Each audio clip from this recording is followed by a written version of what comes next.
Hey there, it's me, your stomach, down here, you know, the one who can talk. Anyway, I was just at a yoga sesh with a few of the other stomachs, and mid-tree pose, everyone started talking about Subway's new savory rotisserie-style chicken Caesar signature wrap. It's a mouthful to say, I know, but with creamy Caesar dressing and double the rotisserie-style chicken. It's not the only thing that's full, if you know what I mean. It's me. I'm the one that's full. Because I'm a stomach. That's kind of what I do. Subway, make it what you want. Double meat based on average 6-inch sub. Blog Talk Radio. Welcome to Partners in Health and Biz with your host, Gail Dixon. Tune in every Saturday, 9 a.m. for great shows about obtaining and maintaining health, business, and finance. Learn from the experts here at PIHradio.net. And now, broadcasting from the Partners in Health and Biz studio, here's Gail. Well, good morning, everyone. Good morning. Welcome to my show. Welcome to Partners in Health and Biz. We are broadcasting live from our Columbia, Maryland studio. So happy you could join me. And this morning we have a very special guest. As you know, I'm sure you've been to our website, Saving Eyesight. The American Academy of Ophthalmology is our topic this morning. And we want to jump right into the show this morning. I want to, first of all, introduce you to my special guest, and she is none other than Dr. Dianna Seldomridge, MD, MBA. She is a clinical spokesperson for the American Academy of Ophthalmology, and she's a board-certified ophthalmologist. In 2000, Dr. Seldomridge received a combined MD, MBA from the Columbia College of Physicians and Surgeons and Columbia Business School. Following her graduate education, she completed her residency training in ophthalmology at the Duke University Eye Center in Durham, North Carolina.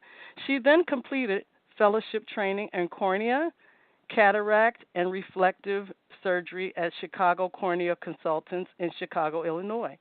Dr. Seldomridge now resides in North Carolina with her husband, an orthopedic surgeon, and their two children. She has worked in both private practice and academic settings and currently is a member of the Department of Ophthalmology at the Duke University Eye Center. So, without further ado, I would like to open the microphone and welcome Dr. Dianna Seldomridge to our show. Good morning, Gail. Thank you for having me, and thank you for putting this excellent topic on your show. Oh, well, thank you. I'm so happy that you could join us. Yes, this is a very important topic, and this is UV Awareness Month for the month of July, and so I was able to contact your office and get a hold of you so that our listeners can find out some wonderful information that we all need to learn about. So we're going to thank you again, and we're going to jump into the show and ask you, first of all, what is UV? Because so many people ask, so many of us know that you hear about UV light and that UV light, that we should protect our eyes from UV light. What is UV light? UV light, Gail, is the light that you don't see. So there's visible light, and then there's light that comes from the sun that's not visible. The UV light can be UVA or UVB, and you want to protect yourself from both of those wavelengths of light. So we don't see these, but they are there all the time. Anytime there's light, there's UV light. So this is what we are talking about. Okay. All right. So, we know about the UV light, but is this UV light dangerous to the eyes? Yes. The UV light, just like it can cause problems with your skin, it can cause problems in the eye. And the three big things we see from UV exposure in the eye are cataracts. We have non-cancerous growths that can occur on the surface of the eye, and then we can also get cancers that grow on the surface of the eye and on the skin around the eye. So these are all important. They're all clinically significant, and we can talk about each of those individually if you would like. Okay. And I've also heard or read recently that UV light or not wearing sunglasses can cause glaucoma. Is that correct? Is that also something else that can be caused by the UV light? UV light is not a known risk factor for glaucoma. Okay. Okay. All right. Well, see, that's why you're here, to straighten us out. Right. Now, you can, on occasion, some of the other things that UV light can cause might indirectly lead to an increase in your eye pressure, which then in turn could lead to glaucoma, but typically we don't consider UV light as a risk factor for glaucoma. Okay. All right. And so we have our listeners are tuned in. Some of them are listening online. Many of them are listening online, and we do have a call-in number. It's 347-945-7433. If there are any listeners that have a question for Dr. Seldomridge, then you can call in, and we'll take your calls at the appropriate break time. So, wow, there are so we're talking about UV light and how it can be dangerous to the eyes. So can you give us, Dr. Seldomridge, some tips that our listeners can follow to actually protect their eyes? Yes. We recommend everybody wear, when they're outside, sunglasses with full UVA and UVB or 100% UV protection. In addition to that, it's really important not only to wear your sunscreen, of course, we hear that all the time from the dermatologist, but also to wear a wide-brimmed hat. And the reason for that is that you can get UV exposure through your glasses from the top or from the sides, and we're trying to prevent all of that light from penetrating to get into the eye. Okay. Yes, I know. My mother has diabetic retinopathy. Can't say that very fast. It's a tongue twister. Yes, and she has that, and she has had several surgeries on her eyes, and also she has the glaucoma a little bit, and so I know her doctors always tell her that she must wear sunglasses whenever she's outside, and then I know that the sunglasses that have the lenses that go all the way around the side of the eyes, not just the in the wraparound front. glasses. The wraparound, right. And now that I'm older, I'm starting to look for those type of sunglasses that are the wraparound, not just the ones that cover the front lens of your eyes. So that's very important. And like you say, a hat would help.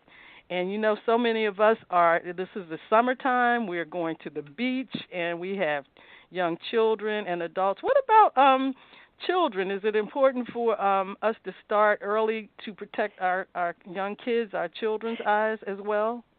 Yes. So your exposure to UV light occurs over your lifetime. So it's what we consider to be a lifetime risk, which means that the more protection you get when you're young, the better off you are when you're older. So we hear the dermatologists talk about using sunscreen and avoiding burns when you're a child. It's the same thing with UV exposure in the eye. You want to protect your eye as much as possible because it's a cumulative risk. In other words, it adds up over time. Right. And the wraparound sunglasses, you make a good point. These are excellent because they do prevent the light from getting in the sides. And having side protection is especially important for people who do outdoor sports like snow sports because you can get a lot of glare and reflection off the snow. So you really want to have those wraparound sunglasses in those situations. Right. Yeah, I know some people will look at you strange in the wintertime when you have on sunglasses. And I wear my sunglasses year-round, and I've always been wearing sunglasses since I was young. For some reason, the sun seemed to bother my eyes, and so I just started at a young age. I don't know if it was my parents that, encouraged it, but I just, tended to do that. And I know as a health and wellness consultant, I started my son when he was very young wearing sunglasses and taking him to the beach, and he had his little baby sunglasses on. Right. So, yeah, so right. That is... Good for you. So I'd like to put you on a poster and hang you in clinic. Thank you. Thank you. So, yeah, so now I have friends that have little kids like 6 months old, and they're starting to take them to the swimming pool or to the beach, and teaching them how to swim at a young age. And so recently I was at the swimming pool with at my mother's complex where she lives, and my sisters and I were swimming, and I noticed the glare off the swimming pool. It was so sunny, and it was glaring off the water. The water was glaring, and so I said, I don't know if these sunglasses are going to stay on or not, but I'm swimming with my sunglasses on. So I swam with my sunglasses on, and my sister said, although they're going to come off, well, I went under the water and came up, and they didn't come off. So I think that's, what do you think about that, swimming with sunglasses on?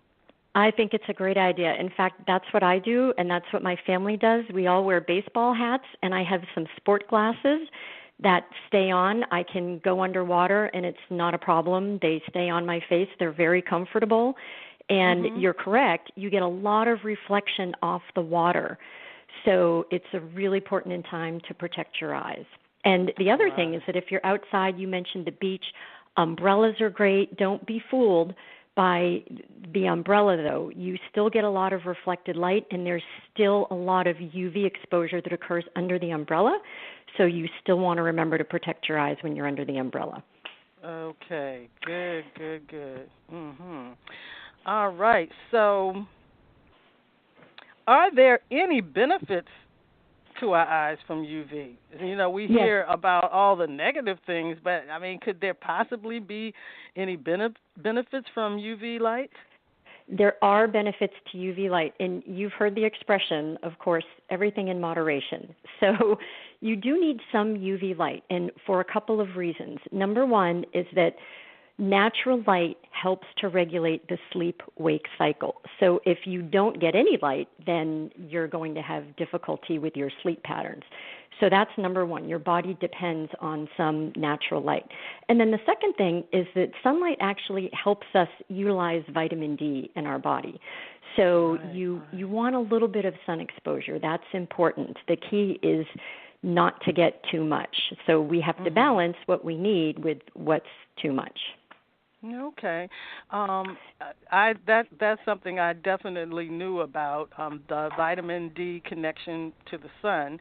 My dad, I guess he listens to me sometimes, but he recently asked his doctor to check his vitamin D level, and his doctor said, "Why do you want me to check your vitamin D level? I'm sure it's fine."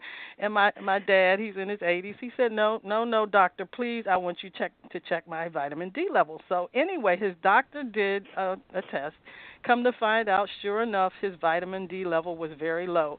And I really had a good feeling, a good indication that would probably be the case, because my dad, he stays inside a lot, and he keeps his windows closed, his shades drawn, and there's hardly any light coming in, and I'm constantly encouraging him to open up the blinds and let sunshine in. So I'm glad you brought that, that we're discussing that about the benefits of UV and the connection to vitamin D, because a lot of people do stay inside a lot. And then in the wintertime, we don't go out as often, and so I know I encourage people to go out even in the wintertime, take short walks or whatever, so that they can get some sunshine. Yes, there are definite health benefits to being outside in addition to the sunlight. It's important that we all try to get outside a little bit every day, get some exercise, and that will benefit you. Just make sure you protect your eyes when you do it. And the other thing, Gail, I wanted to mention, you had said earlier that you started protecting your eyes on your own simply because you felt like the sun was bothering them. And I like to think of that as part of the body's natural way of telling you what to do, because we have some built-in protective mechanisms, and that's one of them. If you feel like you're outside and it's bright and your eyes are bothering you, then that means you're getting UV exposure, and you should throw on your hat and sunglasses. Okay. And then the other thing is that you mentioned cloudy days, and This is really important because both in the winter